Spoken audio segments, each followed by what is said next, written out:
So Shakib Al হাসানের খেলাটা কি আমরা কি মনে করি শুধুমাত্র যেখানে ক্রিকেট বোর্ড তাকে ইন্টারন্যাশনাল ট্যুরগুলোতে এনগেজ করতে পারছেন না, দেশের মাটিতে ইন্টারন্যাশনাল ম্যাচ খেলতে পারছেন না, সে জায়গায় হঠাৎ করে ঘরোয়া ক্রিকেটে সাকিবের ইনক্লুশনটা এটা আসলে কোন মাত্রা বহন করে, কোন মেসেজ ক্যারি করে, সেটাই কিন্তু আসলে দেখবার বিষয়। আপনি দেশের মাটিতে সাকিব টেস্ট ম্যাচ থেকে নিজেকে বিদায় নিতে চেয়েছিল, সাকিব সেটা পারেনি।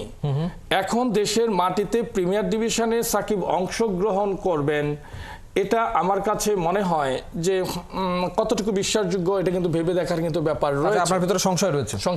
আচ্ছা, আপনার ভিতরে কি সংশয় রয়েছে? জি, একটা জিনিস বলি, যেমন আমরা এখন শুনছি যে লিজেন্ডস অফ রূপগঞ্জে সাকিব খেলবে, আবার এরকমও শুনছিলাম বিপিএল এ উনি চিটাগাংয়ের হয়ে খেলবে এবং ওনার নাম ছিল, ওনাকে নেওয়া হয়েছে, আলটিমেটলি কিন্তু উনি আসেনও নয়, খেলেনও নয়।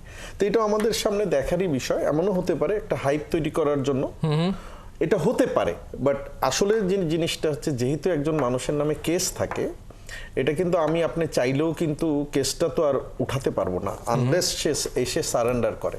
তো এটাই আসলে ঘটনা, যে আইদার আপনি তাকে মাফ করবেন তারপরে সে খেলতে পারবে, আদারওয়াইজ এটা ধরেন গভর্নমেন্টের পক্ষ থেকে যে মাফ করে দিবে, কারণ এটা পার্টিকুলার একজন পার্সন তার এগেনস্টে কেসটা করা, এবং কেসটা আমরা সবাই জানি কি কেস। তো সেই ক্ষেত্রে আমার মনে হয় এটা ওরকমই হতে যাচ্ছে। এটা আমার ব্যক্তিগত মতামত।